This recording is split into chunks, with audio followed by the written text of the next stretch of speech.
মনোহাস প্যাঁচার ধূসর পাখা উড়ে যায় নক্ষত্রের পানে, জলমান্ত ছেড়ে দিয়ে চাঁদের আহ্বানে। মনোহাস পাখা মেলে সংসার শব্দ শুনি তার,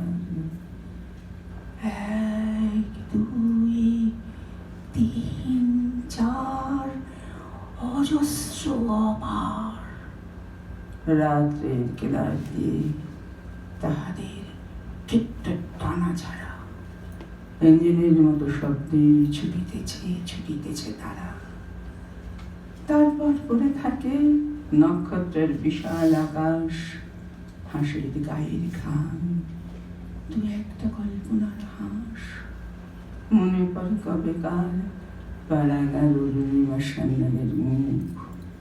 উড়ুক উড়ুক তারা পৌষের জ্যোৎস্নায়, নীরবে উড়ুক কল্পনার হাঁস সব। পৃথিবীর সব ধ্বনি সব রং মুছে গেলে পর, উড়ুক উড়ুক তারা হৃদয়ের সত্যহীন জ্যোৎস্নার ভিতর। আমার পরের কবিতা স্বপ্নের ধ্বনিরা।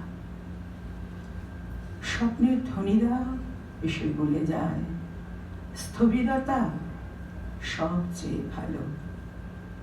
নিস্তব্ধ রাতের দ্বীপ জেলে অথবা নিভাই দ্বীপ বিছানায় শুয়ে স্থবিরের চোখে যেন জমে ওঠে বিকেলের আলো।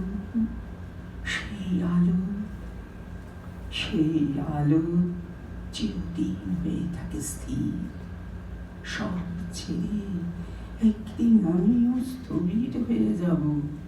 সেদিন শীতের রাতের জরির কাজ ফেলে প্রদীপ নিভাই রব বিছানায় শুয়ে।